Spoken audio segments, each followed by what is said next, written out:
They might be sitting there with teenagers now and thinking, oh, damn, I've really stuffed up. There is hope and there is ways of working with young people. It's never too late to start. We start now. We start now that we know. And I think that forgiving ourselves for all our parenting when our kids were young, if we miss things, we might have missed some of their language. You often talk about language of harm, child's language of harm, which is often nonverbal. It's often through behaviour. We might have missed some of that. Welcome to Conversations with Kristi. I'm Kristi McVie, a former WA police officer, specialist child interviewer and child abuse detective. For years, I worked on the front lines investigating child sexual abuse, where I saw the risks, the patterns, and most importantly, the ways that we can protect our kids. Now I'm here to share that knowledge with you. This podcast is all about real conversations, giving parents, carers, and educators the tools to keep their kids safe, both in person and online. Through survivor stories, expert insights and practical advice, we'll navigate these tough topics together so you feel informed, confident and empowered. Because when we know better, we can do better, and our kids deserve nothing less. Content warning. Some topics and conversations can be triggering for some listeners. Listener discretion is advised as your mental health is important. Please refer to my website and the show notes for available support services. Welcome back to Conversations with Kristi podcast. I am so excited to be talking to the wonderful Nikki Butler today. For anyone who listens to this podcast, you know that I find a lot of my guests through my LinkedIn connections, which is amazing because LinkedIn has actually provided me so many wonderful guests for my podcast, but also linked me up with so many like-minded individuals who are in the child safety and child protection space. And Nikki is one of those people, and I don't want to over-explain what Nikki does. I'm going to let Nikki do that in a minute. But thank you so much for being here, Nikki, and thanks for so much for putting your hand up to come on the podcast and talk about, well, I won't even tell everyone what you're going to talk about because that's going to ruin the surprise. So, Nikki, thank you for being here. And if you don't mind, starting off with who you are, what you do, and, how you got to where you are talking about what we're talking about today. Well, firstly, thank you so much for inviting me to be a guest on your podcast. It's really exciting to be here and, seeing where the conversational journey takes us this morning. So a little bit about me. I have quite a few hats actually, but I came into the space of working with children and teenagers and families when I was around about 20. And we're not going to talk about ages here, but I have spent quite a lot over 30 years now being dedicated to child protection, child safety and well-being. And so there's a lot of things that I've done in my background. Set up programs for street kids. I've worked with after-school programs, camp holiday programs, and I moved into working with young mothers and pregnant teenagers for a number of years and then moved into the health context. I did social work degrees and, research along the way and all of that stuff. I often reflect and I think over 30 years ago, I became passionate about child protection and the passion just gets bigger and bigger and stronger. It just doesn't leave me. So I have decided and worked out that it is a calling. It's kind of part of what I'm here for. I feel that deeply because it's similar to mine. I say to people, I can't sleep at night. I think about this all the time. I wake up thinking about it. Instead of being angry at whatever the universe or whatever for hounding me with this passion, I'm just going with it and just letting it take me wherever it takes me. So you sound exactly like I am. Sometimes I think, do I just want to go and work in a garden centre? But, I think I'd be bored very, very quickly. Yeah, I actually say that probably once a week. Oh, wouldn't it be easier if I just had a normal job? But no, it wouldn't because I'd still be hounded by the thoughts of everything that I know. Yeah. So. Yeah. So Nikki, you've worked and done this work for such a long time and I'd imagine, for me personally, like when I look back and reflect on my own journey in this space, and I haven't been doing it as long as you, but I realized that what I knew at the beginning and what I know now are so different. Like I actually had a moment of reflection this morning actually where I thought, and look, hand on heart and, sharing some of the things that like, I just wish I had known what I know now back when I was first a police officer, because at times when I reflect on that journey very early on, I think, oh my gosh, I was so ignorant and so I had no idea and no understanding of what people are going through. And I came from a lens of, well, I can get, just get yourself together, or just pull yourself together, and just, why aren't you doing it? It's simple, like that ignorant stance. And part of it wasn't because of I believed that. It was because that's what is taught, like, just, I'm there to go and, help protect people. But it was not really, when I first went in, it was sort of like, this is what we do. Policy, procedure, policy, procedure. There was no humanality to it. There was no, compassion to it. And so when you first join the police, you're just following policy and procedure without that human element. And then, a few years in, especially when I started interviewing children, I realized just how it's not as simple as we make it out, like they try and make you be. They want you to be a robot in there. Yeah. And you're actually dealing with people with trauma, with, and all of these other complexities. And as I went through that, and now I look back and I go, far out, man, like, I wish I knew more when I started. I could have done a better job back then. But I guess that's part of the learnings. I'm sure in the 30 years that you've been doing this, you probably started out with this idea of what things are. And then here you are 30 years later going, wow, like, I knew nothing. If a bit of a Game of Thrones reference, we know nothing, Jon Snow, like, we literally know nothing. And at the start, and then, and we still don't know as much as we think we do now. That's a bit Yeah. of rambling there. So, Nikki, what I wanted to talk to you about today is, you worked with young mothers and with pregnant mums and stuff like that. And I'd imagine in that young mother space, especially, you would have seen young teenage people that were obviously dealing with their own traumas and their own, own issues that they probably didn't have anyone to really talk about. Like, let's dive into some of the stuff that you know about teens and all of this space of Yeah. needing people to be there for them. Yeah, absolutely. You've just taken me instantly back to the years that I worked directly with teen mothers, and I did a whole research thesis on it. And I was pregnant at the same time with my second child, I got pregnant when my daughter was 17. And so I was working with young mothers. I was doing a research thesis, and I had become pregnant. It was, all quite interesting. And you've taken me back to some of the stories. There were some incredibly sad stories. I will never, ever forget the young mother. She was about 13 or 14 years of age, and Child Protection Services would not let her keep her baby. There was no question. She had no choice, because the father of her baby was her father. Now, this young girl had a whole history of harm and trauma, and now this was a baby that she loved, she absolutely loved. And I just remember it was heartbreaking. That's one of the stories that comes to mind. There were also some beautiful stories with really good outcomes. That was one of the sad ones, and one of the many stories why I am so passionate about um, teenagers being protected and safe from harm, and kind of having their own sense of agency and their own being able to kind of know ways they can keep themselves safe and communicate when things aren't okay for them as well. Yeah, so that's, You've one just of the broken my stories. heart. Yeah, my heart was broken a long time ago. I've seen actually that same scenario. So I have seen that same scenario in my work. And what probably breaks my heart the most is that young person would have been just so wanting to protect that little baby from what she had been through. Like, I can just envision what was going on for her and how hopeless and how heartbroken she would have been. That in itself is a massive trauma to her future. And Yeah, her future self is probably still dealing with that now. absolutely. So yeah, it's just so heartbreaking.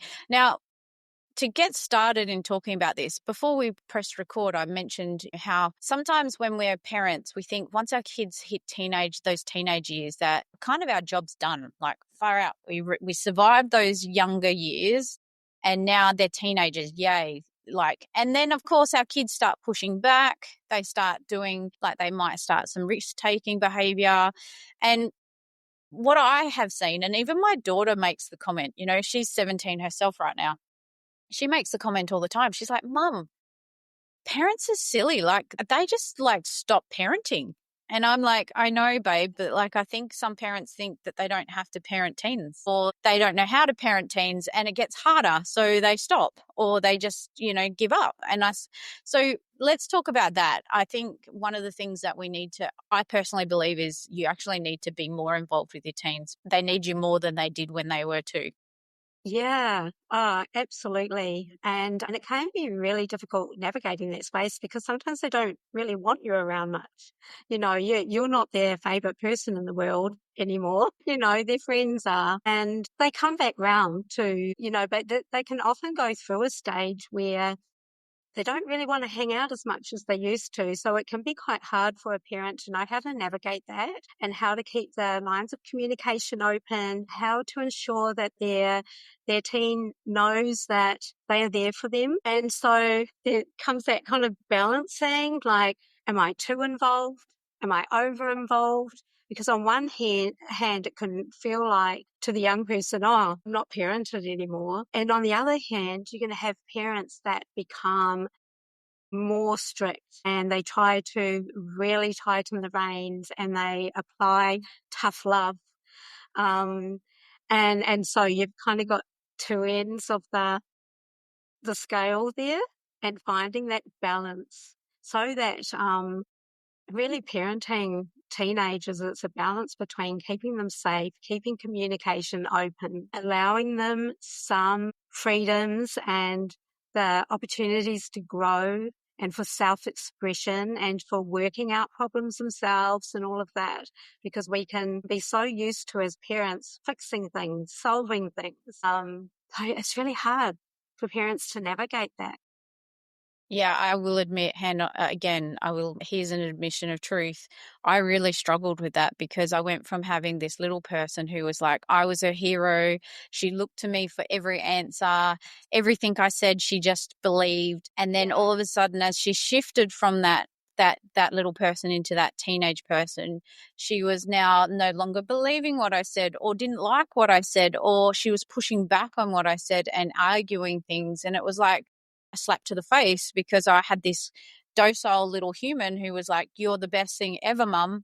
And now I hate you, you're ruining my life. And, you know, Yeah, and all of that struggle. And it was a real tough time for me, because I went from feeling like I had this parenting thing down pat to, you know, to really second guessing my parenting and who I was. And it pushed lots of buttons. It not only pushed buttons in me about my worth and who I was as a parent, but it pushed buttons in me as, you know, what kind of parent am I if my child won't listen? What kind of parent am I if she's pushing back and she's, you know, all of these things and all of these unwritten rules that we have around children, like they should be seen, they should be do what they're told, they need to listen, yeah, they need to be quiet. And then because she'd had years of being, first of all, she was always given a voice. She was taught protective behaviours and body safety. She was taught about her own bodily autonomy, and she was taught about her own being. She's an individual, she's not a belonging or I don't own her, or, you know, no one owns her. She's this own little person. And so when she got to teenage years, all of that was flipped on its back, like flipped over on yeah, me, and said, you know, I have a voice. I'm allowed to say what I want. You don't get to tell me what, you know. So for yeah, instance, so all of a sudden I'm like, oh, shit, like I've basically created a monster here. But it's not that at all. Like, it took me a little while to go, actually, this is what I wanted. This is really important, because if she's speaking up to me, an adult, in the big wide world, she's going to speak up for herself and have yeah, that, you know, she's going to have that strength and courage to stand up for herself and to speak up when she's not going to be a pushover. She's not going to be taken advantage of. And, yeah, you know, and so I actually did my job right in all yeah, of that. absolutely. Yeah. So let's talk about, you know, I guess from the perspective of young people, Let's talk about, the fact is that our kids do need us more. Like, they need us all the way through that, but the parenting journey changes and we need to change with it. How we support our kids, how can we support them through those phases? What advice do you have for parents in that? Yeah. And it is, you reminded me about, I'm taking a little step back and I'll come back to your question, but I remember the last time I told my daughter to go to her room was when she was 13, because it was nighttime and she jumped out the window. She's just thought, right, that's it. I'm not staying here. So I never ever, use that as a consequence again. I spent the rest of the night driving around the streets trying to find her, which I did find her in the end, and she was with her friend and she'd, met up with her friend and all of that. But, yeah, having to kind of change the way that we do things. And yeah, so bring me back to your question. Sorry. Oh, my question is like, what kind of, I guess, what do we need to know about the brain development in teens that all of a sudden they become this like little person that looks up to us with hearts in their eyes, and then all of a sudden they're hating us? What's happening in that developmental stages that changes that? And also, I guess, to remind parents that it's quite normal for our kids Yes. to push back. Yeah, absolutely. And if you take it back to, I know it's an old theory now, but it is still taught in universities, I'm told, that you go back to Erickson's model of, or theory of development, and you think and you look at the adolescent years, and it's about identity confusion. And so it's a period of time where they're needing to work things out for themselves. Who actually am I? For all these years, mum's told me who I am, or dad's told me who I am, or I wear these clothes because mum loves them, and it's who am I? What do I want? What is my true gender? Who are the friends I want? Okay, mum doesn't like my friends, but I like them, and so working out, what do I want to be? What do I want to do? And so there's, part of that developmental stage is pushing back. And I Mm. love the way that you reframed that. That's, they're meant to push back. They're meant to Yes. start standing up for themselves. They're meant to start knowing what they want and who they are and what they want to do. And so when we try to squash that, we're actually suppressing, part of their own development. Mm. And at the same time, we also still need to have boundaries. We still need to, we still need to be protective parents without being overprotective and without being underprotective. Yeah, I was about to say that. I was about to add that there's a fine line that you need to walk between, obviously, no, you will not do that. You will do what I tell you. And, well, screw it. You just do whatever you want, because our kids still need boundaries. They still need us to be protective. They still need us to talk to them about stuff that we just can't put our hands up in the air. Because one of the biggest complaints from my daughter's friends that she shares with me is that mum doesn't care. She doesn't do anything, like, she doesn't care where I am, what I'm doing. And, at first that might seem like it's a really good thing for some teens, but eventually they're going to go, well, actually, does my Yeah. mum care or my dad care? Do they really care where I am or what I'm doing? Because it kind of has this vacuum when they feel like it might be what they want at first, but then it becomes a vacuum where they're like, or an echo chamber where they're like, oh, but no one cares about me. Because really, we're meant to still care about our kids, even in high school. Yeah, that's right. And I can really resonate with that. I think about my own teenage years, and in the space of working in child protection, I think for years and years working with, I set up a child protection program across a extensive number of hospital and community services, worked with child safety and police, and led the development of a memorandum of understanding between the key players, all of that stuff. We didn't bring in our own experiences. For years, we had to put on our professional hat and wear that. And I've been thinking more and more around the real value in our own experiences and remembering back to when we were teenagers. Because Yeah. when we do that, it helps us come from a developmental perspective, empathetic perspective. And when we're thinking about the stage of development, we're thinking about trauma-informed principles, and we're bringing an empathetic lens to that, we can work so much more effectively with young people, and we can provide so much more effective advice and guidance for parents as well, for all the teen mums and dads out there and all the teen step mums and dads, and it's so, I Yeah. think back about with my own teenage years. I lived with Dad when I was 13 to 15, and he was very strict. You come home at a certain time. 1 minute late, I'd be 1 week grounded. I was never, ever, ever 1 minute late, ever. Yeah. But what I did in that time that I was out, he never asked about. Could have been Things stealing happened cars to or me. doing anything.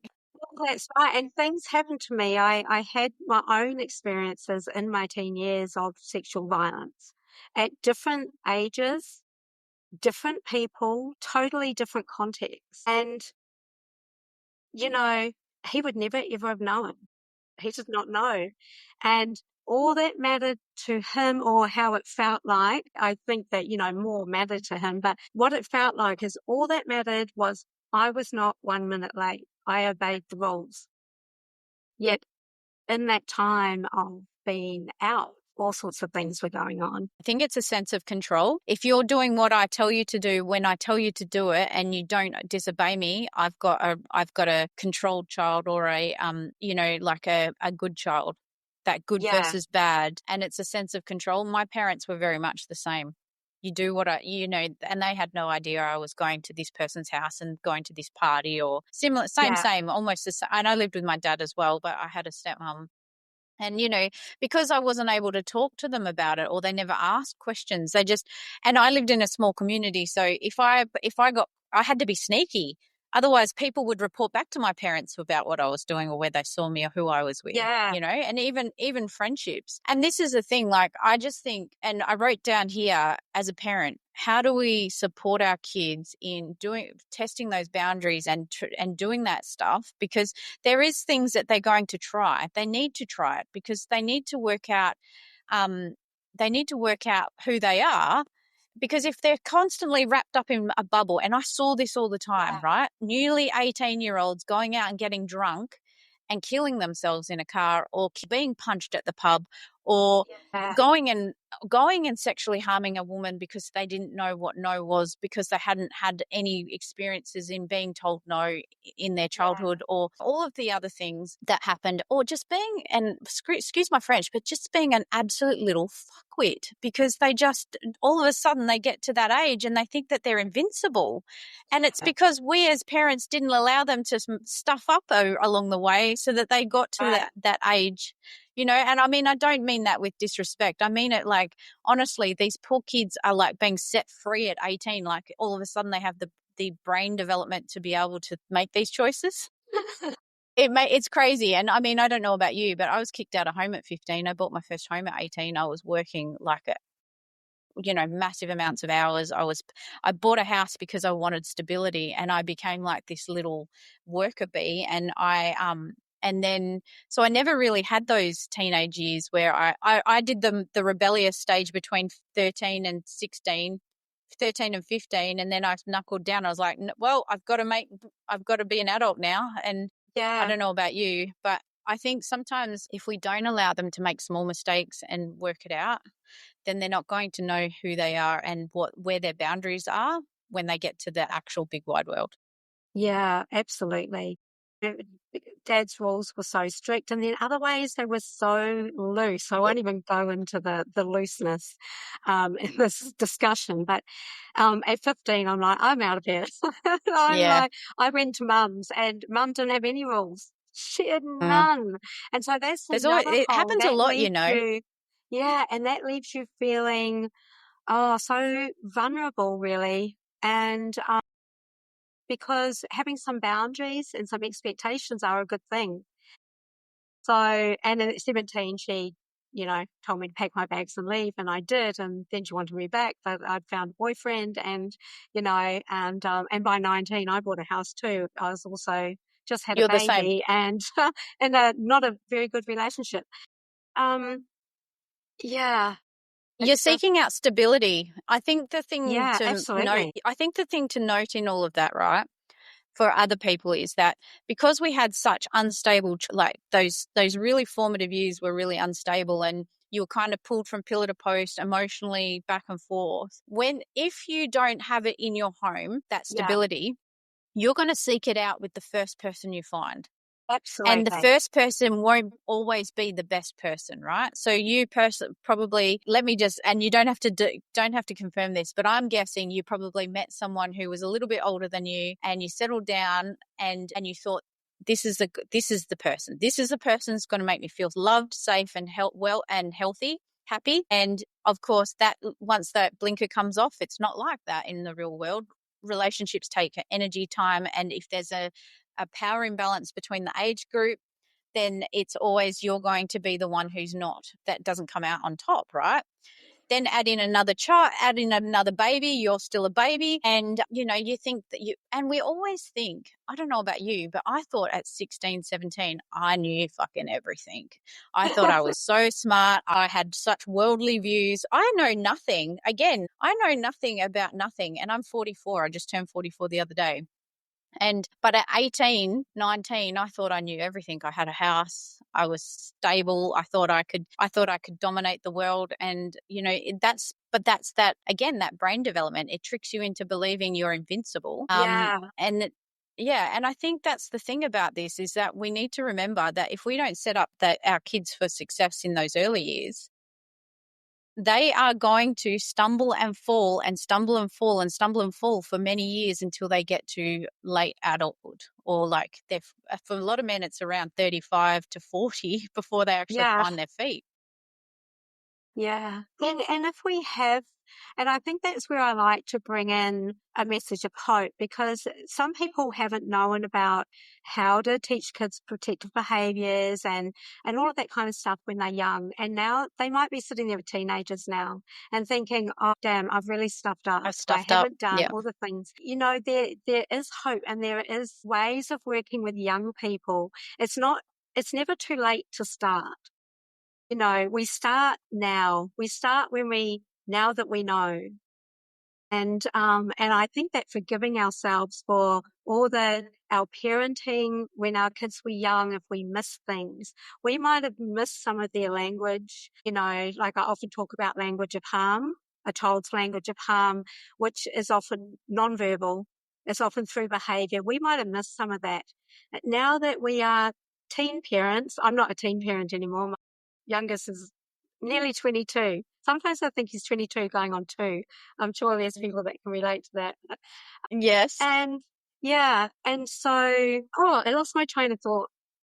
I started to go down talking about, well, no, you were talking about the language of harm, but you were also talking about you can start it from anywhere. Like, don't think that because you missed it in the early years that you can't. And I say the same thing. You didn't know what you didn't know back then, but you know better now. So let's fix it, like repair that. Yeah. And do your best where you're at. So what are some of the things that they can do to repair or to start where they're at? Yeah.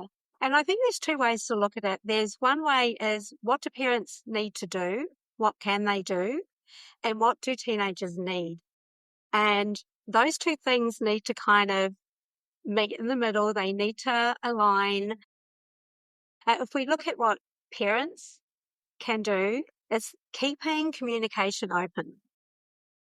That's so important. Even when it seems like your teens don't want to talk to you, they just want to be in their room on their phone or whatever, or out with their friends, to keep communication open. Find some ways to communicate. Oh, how about we go and have, lunch at your favorite sushi place? Just finding some ways to keep communication open. Do you want to invite your friends over this weekend? Maybe we could have a barbecue. But there's lots of ways we can keep communication open without having to sit there and have a serious conversation about, things that might be going on. But being there and finding those moments that build connection, strengthen connection, that give the message, you are valued, I love you, I care about you, I want to hang out with you sometimes, and I'm always here for you if you need it. And some of those messages are through we don't have to keep saying that. It's how we show up and Yeah. how we notice when something might not be okay, and just checking in. Hey, I noticed that you seem to be a bit off today, or, is everything okay? And I think back to the, are you okay day? That's not a day. That's, It's an you know, every day. checking in, especially when we think something's not quite okay. I think, like, if I just add my little bit to this, I don't think that the conversations when things are like obviously happening are the most important. I think the actual important conversations are in between. So, like you said, Yeah, having a barbecue with your child and their friends, or inviting them to go to lunch, just the two of you, or just, I don't know. Like, for me and my daughter, sometimes I'll ask her to, like, do my eyebrows, because she loves doing that. I mean, she's a teen, right? Can you do my eyebrows for me? And while she's there busy doing my eyebrows and my eyes are closed and she's plucking away, the great visual, I'll be like, so what's happening with your friends? Like, how's everyone going? Everyone yeah, okay? Like, checking in with her, how are you feeling? Like, and because she's busy doing something in that moment and she's not actually like under the interrogation, yeah, she actually opens up, right? And other times that I've actually connected is when I've like been feeling like a failure, or I've completely screwed this parenting gig up. Then one of the times that I realized that I was like, I had it in my head that I just didn't want her to be traumatized. Like, I have all of this childhood trauma, and I was like, I don't want to ever traumatize my child. And so I was constantly like thinking about trauma in that way. And then I had this realization that actually I can't prevent that.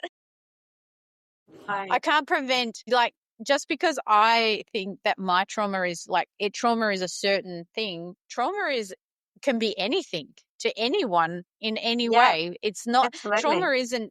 trauma isn't what you think, it's what your body feels. There's like a whole thing to it, right? And so I was like, oh my gosh, it doesn't matter what I do, she's going to find something that she's going to need therapy on that I did. Yeah, I was too protective, or not protective enough, or I swore at her at one stage when I was losing my shit, or, like, whatever it is. And so I had like this little bit of a cry about it. And then I just basically went to her and said, can I just share something with you that I'm feeling right now? I love I that. feel like I'm failing. I just said, I feel like I'm failing you. And, I opened up to her about, how I was feeling as a parent, and got really vulnerable with her.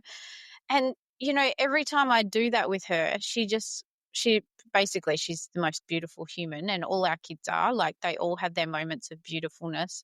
But she was like, it's okay, Mum. You've given me all the tools I need. You keep Right. showing me what I need to do.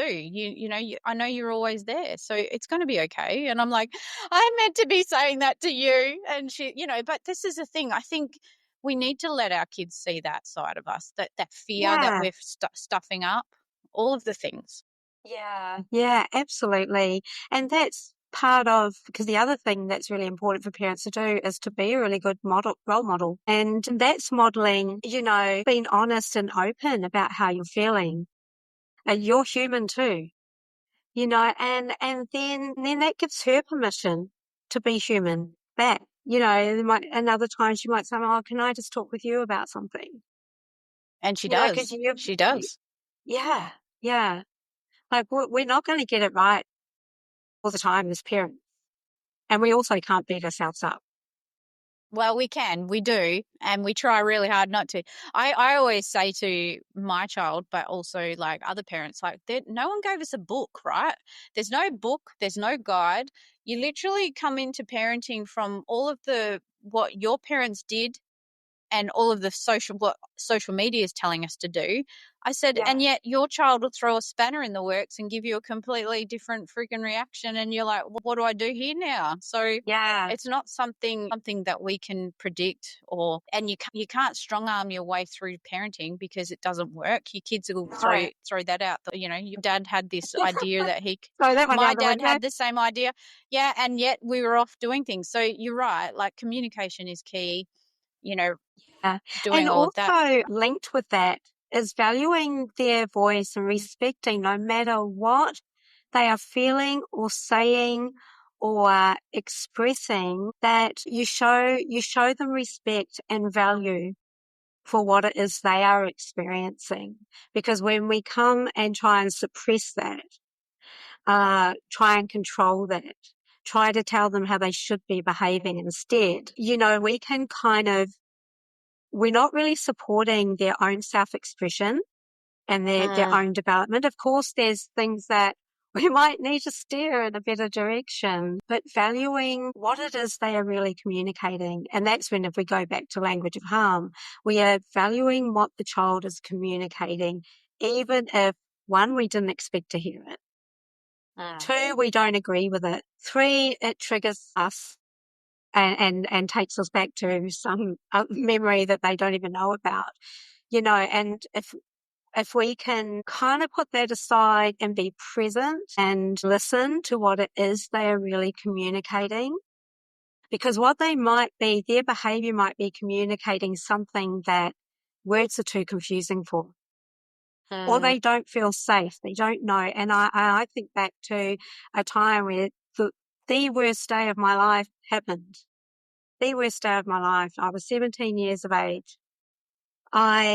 A few days later, because I was in an absolute state, filled with fear, all of this stuff. I couldn't walk down the street by myself. I was so afraid that something bad would happen to me. And I told my mum over the phone what had happened, and her reaction was, "This is what I'm talking about, Nikki." And then she went on to blame me. And we never, ever spoke about it again. Now, I don't have any bad feelings towards my mum for that, because I know that it triggered something in her, because I know part of her story. Yeah, I've gone down a bit of a side street. No, but what you just told me, what you just said is very common, where it's very common for a young person, especially that almost adult age group. It's almost like and I have this conversation with my husband all the time about our daughter, where he thinks that she should be acting like she's an adult, and yet she's still a child. Even when she is 18, she will still have that same. It's not like you turn 18 and all of a sudden you get a new upgrade in your brain. It's a developmental. It takes time. It's like building blocks that take time to build. And he seems to think that she should have like full cognitive thoughts and functions. And I always laugh because we've been together so long. We were together at 15, and I say, mate, when you were 17, you're an idiot, and you're thinking your daughter should be doing this XYZ. Freaking pull your head back in and remember what you were doing at 17. Yeah. And stop freaking making her feel bad for not having it all together yet. And I think from a adult and from an expert perspective, or from a professional perspective, we need to stop expecting and start listening and talking. Yes, absolutely. Yeah, start listening and truly listening. Listening without blame, without bringing in shame, and without judgment. And that's really hard to do as a parent, especially when in the earlier childhood years, you are there to tell them more about what to do, when to get dressed, what time this is what we're having for dinner, that thing. And then to kind of, put all that aside and listen. There's that whole thing going around, we listen and we don't judge, just sort of. I know there's that whole thing, but guess what? We do judge sometimes inside our own brains. We just don't let it come out of our mouths. But one of the things that I think would help, I don't know, you give me your opinion on this. One of the things that helps me slow down and maybe not judge so quickly, or maybe not always, but is to be curious as to why. I always say, why do you think like that? What is driving you to want to do that? What is the reason for that? And I have like these like little sentences that I throw out there. It's like, okay, that's interesting. I always say, that's interesting, even if I think, oh, that's stupid. Thinking, oh, Yeah. I'm like, that's a dumb idea. But, oh, that's interesting. Why do you want to do that? Or where did you see that idea? Or what made you think of that? Like there's just a few things that I use as my go-to responses to encourage that critical thinking.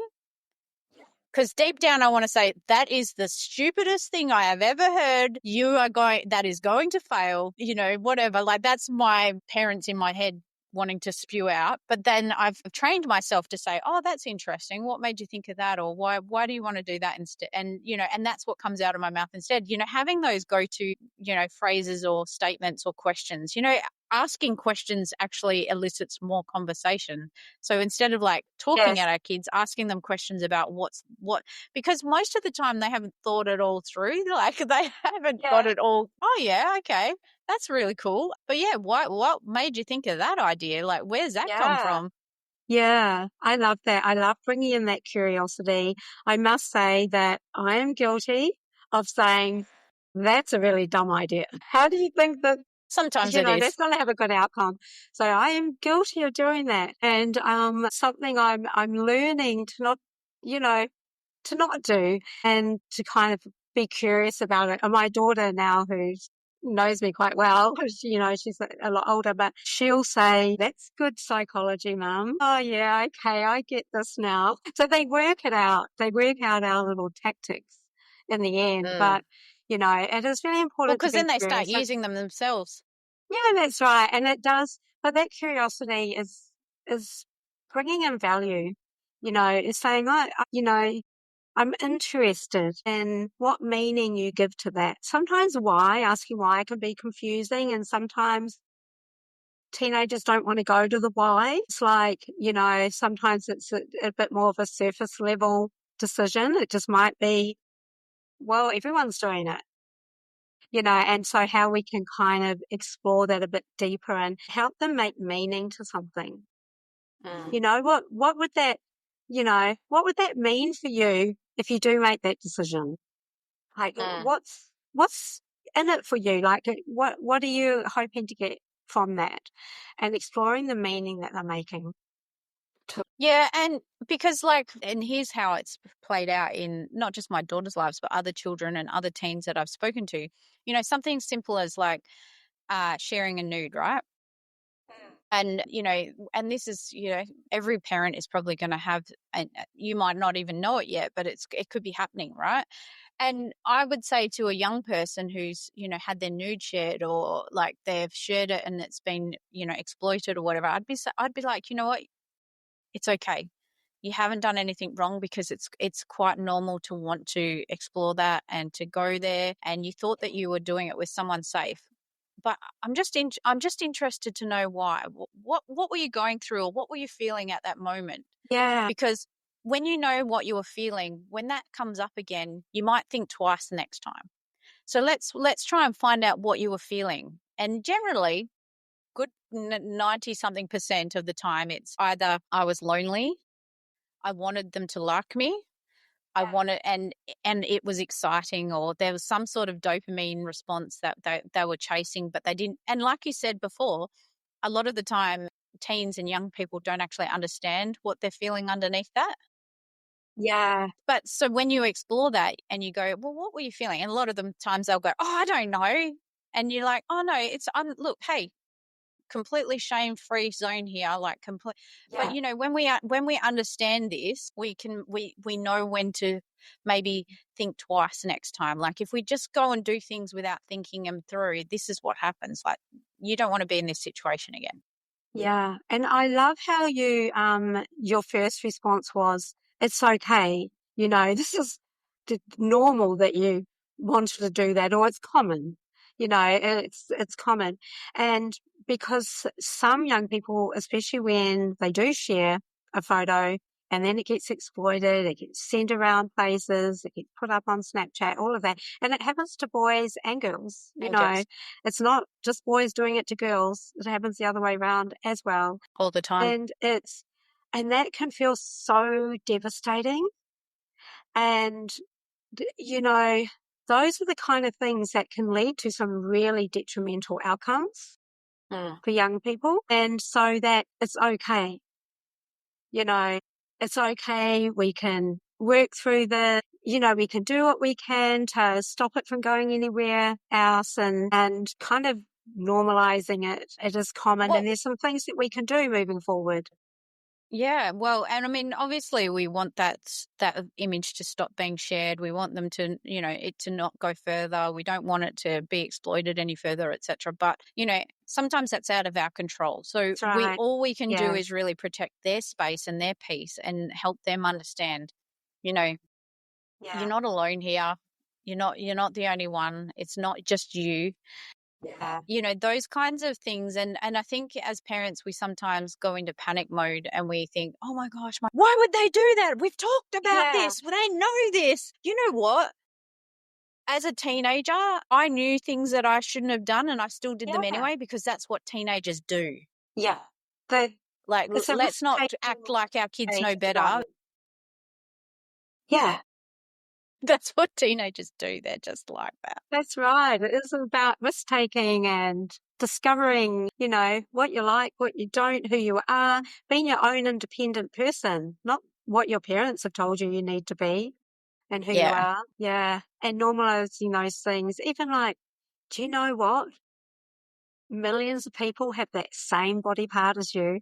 It's okay. We can, about exploring that, what led to that. And I'd love to explore a little bit more about those behaviours, those behaviours that teens might be doing, or those risk-taking behaviours, or whatever it is that it looks like. I'd like to just touch on that before we finish about, what to watch out for if your what your teen is doing, or if they're doing something new that might just indicate that something's going on, bubbling under the surface, or has happened. Yeah. Yeah. The number one thing there's a couple of number one things. One of them is to really be listening with your ears and your eyes, observing behaviors, not becoming stalkerish or anything, but, just keeping your kind of listening ears on. Also, I lost my key thought. I've done that a bit today. It's okay. It happens. The other thing is we know our kids really well. And it's when we see a change in how they normally are, a change in their normal functioning. They used to love going out. They were bubbly. Now they don't want to go anywhere. They're quiet. They're withdrawn. And some kids are more passive. Some kids are, quieter than others. But if you know that your teenager has until this moment been a chatty, bubbly, extroverted, lively kid, and it's more like a sudden change. It's not like a gradual change where we think about puberty and, hormonal things and all of that side of things. But there's a sudden change in the way that they're showing up. The way that they're showing up around, maybe the way they're talking about their friends, the way they're being at home. Maybe they don't want to, they've become disinterested in school. And so we're looking at that change in functioning, a change from who they usually are. And that's an indication that something isn't okay for them. And it may or may not be about something, that's, harmful. It might not be somebody's done something to them what's harmful, but something is going on for them. So hearing what they're saying, noticing their behaviors, they might suddenly not want to go to certain places that they used to love going. So now suddenly they don't want to go and visit Auntie so-and-so. Now they don't, they might have had a bit of a boyfriend and suddenly, they seem a bit sad or depressed or withdrawn. They don't want to talk about him anymore. It might be through their artwork. You might start to notice some things that they're drawing and scribbling on. Yeah. And there's a lot of research has been done around kids' drawings and how you can notice that harm has occurred within those drawings. Suddenly their drawings have big, sharp teeth. And you know, you got to think about what's in at the moment, what's the craze. They might be into a favorite game, like some kids love gaming. It might be connected to that, but noticing. It might be the music they're listening to.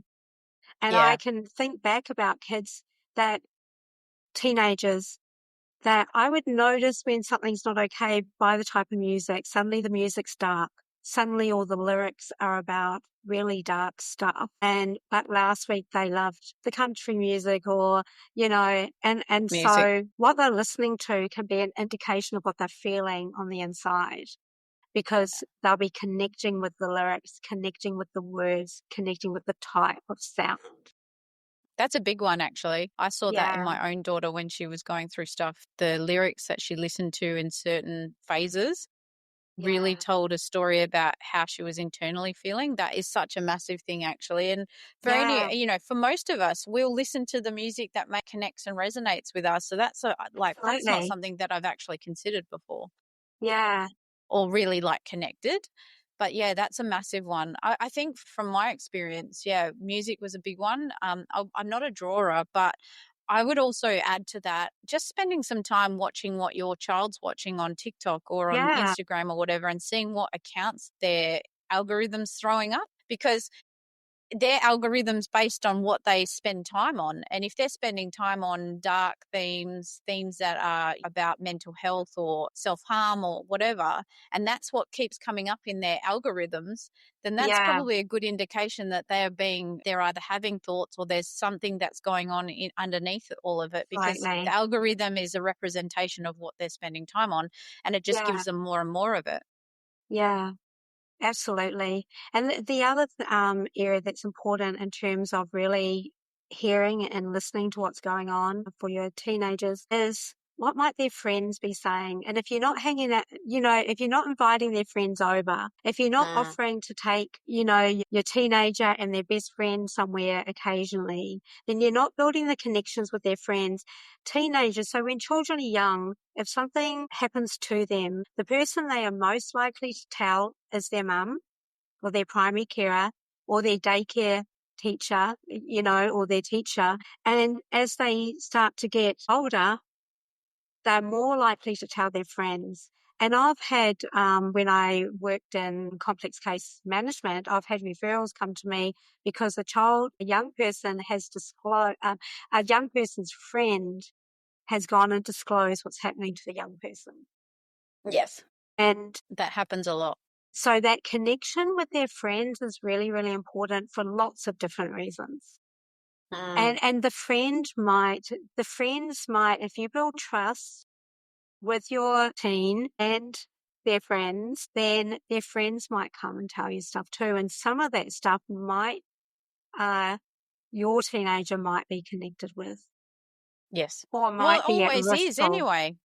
It's And always It is. There's always a connection between what their friends are doing and what your teen's doing. They're not an yeah, island. They're not isolated. So they're either being dragged into it with it, or they're being affected secondary. There's a secondary, infection, I was about to say, but they're secondarily affected by it because they're the ones trying to support their friends going through something. So they're actually being yeah, affected as well. So, I absolutely. always said to my daughter, there's things that young people can handle, and then there's always a line in the sand that is an adult problem that adults need to help you with. So it's like, let's keep an eye on things. Yeah, you can handle it to a point, but then mum's going to have to step in and help because this is an adult problem now. Yeah. And get to know, where possible, get to know the friend's parents, Yeah, you if you know, can. because that can give you lots of clues as to what might be going on in that friend. And I think, you know, back to the different things that happened in my teenage years, my parents don't know who any of those people are. They didn't know what happened and they didn't know who the people are or who the person was in each of those incidents. Whereas for younger people, if something does happen to them, we know that 90% of when it comes to like child sexual abuse, 90% of offenders are known to the family. When it comes to adolescents, often parents don't know the person. Or they don't know the person, but the child knows the person because the That's right. child's And their interacting with them. Yeah, their exactly. friends can often know the person. Yeah. Yeah, I like that. That's probably one of the bigger ones. And I just, while you were talking, I was realizing that I had basically in this last 12 months lost connection with those friends because my daughter's friends keep changing as she keeps aging. You know, she's going Yeah. through year 12 now. And so I've kind of lost track of who's her friends and they don't come over anymore. And they don't, you know, we were always the house that everyone came to. And then all of a Yeah. sudden she's got her own license. So she's just off doing her thing. And I realized, wow, I really need to like probably, and it's not that it's a necessary need because my daughter does still talk to me about her friends and what's happening. You know, we've got that connection. But, you know, what if those people need someone to talk to That's or a right. safe place? And I've always felt, you know, prided myself on being that for young people. So I probably Yeah. like dropped the ball a little bit there. You just reminded me. No, I mean, look, it happens how it happens, and we do our Yeah. best when we can and where we can. I think the thing is that you've just pointed out so many good things, like, you know, pay attention, like just get to know your child. You know them the best, really. You might feel like you don't in those teenage years, but you know the heart of your kids. Yeah. You know who they are as a person, and you know when things aren't that don't feel right or seem right. And silence doesn't help in these cases. You know, No. it's not about attacking them and going, what the hell's going on? Why are you acting like this? It's about doing it really subtly. And I use this term all the time, like coming in through the side door and like just, you know, sneaking in and you know, stealthing it into their world. Because sometimes if you try and do the front door entrance where you're going, what's going on? They're Yeah. going to shut down because they're worried that you're going to overreact or they're not sure yet or whatever. If you come in through the side door, which is through friends, peers, you know, talking about your own experiences, you know, all that vulnerability stuff, then they're kind of going to be taken unawares and they're going to feel safe to share. And then you kind of patching those holes up anyway. So you lock Yeah. that door as well. Um, yeah, I think that's a good reminder for everyone, and just yeah, you've done amazing in explaining all of this, Nikki. And I think, you know, as a parent, I have struggled with some of this, but as I've learned more, I've done more, and I've gone back and repaired, and I've gone back and shared, Yeah. and Yeah. it does work, guys. It does work. Like, don't think that you can get to teenage years and think, oh well, there's no hope now. I've lost them.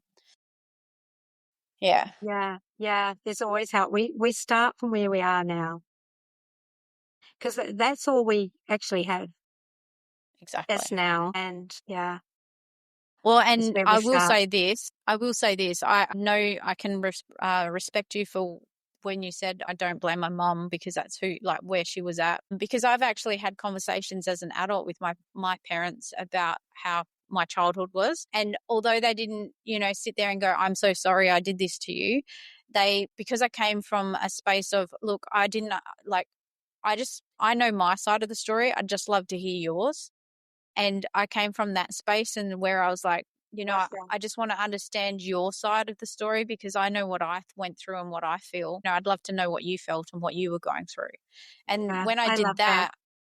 that, well, yeah, I don't know how I come up with these things, but they just come out of my mouth. But, you know, when I did that to both my parents, they kind of like, and then, you know, shared, and I was able to get a better understanding. Therefore, I was able to accept that they didn't actually really know what they were doing. They didn't have control over it. They had all of their own traumas up behind it, Yeah. Yeah.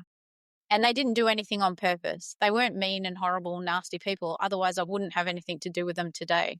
Yeah. Yeah. They're doing their best at that time. You know, my parents were teenagers when they had me, you know, How funny that you weren't much older. that's right. Yeah. Yeah, that's right. I love that. I love how you've shared that.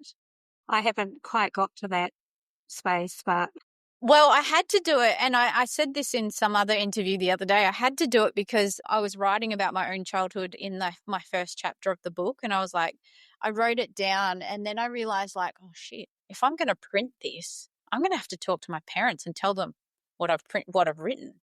yeah, And, you know, it's a very the version in the book, because the book isn't about me, it's about my experiences and what I know about child sexual abuse and my experience as a detective. So it isn't about my childhood or my story, but I figured, people needed to know who I was. So I had to write about my childhood. And then when I was writing about my childhood, it made me second guess, or like I came from a different perspective. It's so interesting for anyone out there who's got Yeah. trauma. Write it down. Write down your story and watch you just, because I don't know, maybe it was just where I was at in the journey, but I was able to see it from a different lens, like from looking down. Yeah. And when I looked down, I was like, I don't think my parents did, like, yes, that was my experience, but I don't actually think they knew what they did it on purpose now. Like I saw it from such a different lens. And I highly recommend everyone, with any trauma you have, is to just really like take that time to write it out. It's Yeah. so cathartic and healing. I agree with that. In 2023, I was a co-author in Voices of Impact, Volume 3, which became a bestseller. And that was the first time I shared and it's very mild, some of Yeah. my childhood experience and what led me into being so passionate about child protection. The day that got released into the big world, I just wanted to crawl under a rock. I know. It was just that feeling like, what have I done? Because I spent all these years as a professional with the professional hat on, and you don't talk about your own experiences. And I love how that has become so much more valued. And absolutely with you in that, writing it down. And it is a way of releasing it. And also, I come back to when we stay silent, the voices of many go unheard. And I'm finding my own voice in terms of my own adolescent and childhood experiences so that I can also unsilence others, so that we can start to hear what young people might be trying to say. Oh my gosh, that is the perfect thing to finish on. You just gave me chills, absolute chills, Nikki, because you're right. Every time we speak up, we allow someone else to find their voice. Absolutely. Yeah. I love that. That was the perfect ending. You just I gave brought in myself the gold goosebumps. at the end. You brought in the gold at the end. Thank you so much, Nikki. Now, I know that you have lots of hats on, but if anyone wants to connect with you or to find out more about what you do, where do they find you? I do have a website, nikkibutler.com. .au. So Perfect. as simple as that. I'm on LinkedIn. I'm very active on LinkedIn. Yeah.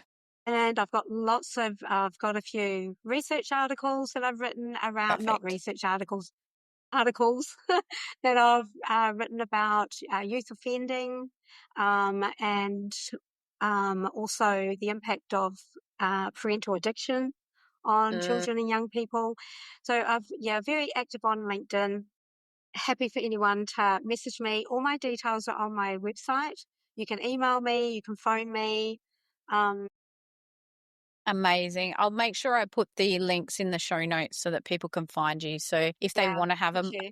a conversation, or they might want to have you come and talk or whatever. But thank you so much again. Thank you for giving up your time and just having a beautiful conversation with me about all of this, because I think every one of us, even people listening, have something to add into this space and to learn from. Even I learn every time I have these conversations. So thank you so much, Nikki. Yeah, thank you. Yeah, it's really, an amazing conversation and lots of reflections for me to take into the day. And yeah, thank you. Thank you for listening to this episode. Education empowers children, strengthens parents, and most importantly, prevents abuse. That's why I do this work, and that's why you're here. So truly, thank you. If you'd like more support or resources, follow me on social media under Kristi McVie or Cape-AU, where you'll find all the links in the show notes. You can also grab a copy of my book, Operation KidSafe, A Detective's Guide to Child Abuse Prevention at www.cape-au.com, where you'll find further resources and self-paced courses to help you in this journey of protecting your kids. If you found this episode valuable, please take a moment to leave a review or share it with someone important. Your support helps more parents and caregivers discover this important information and take action to keep kids safe. Check the show notes for extra links and support, And most importantly, thank you for showing up and taking action to protect your kids. See you next time.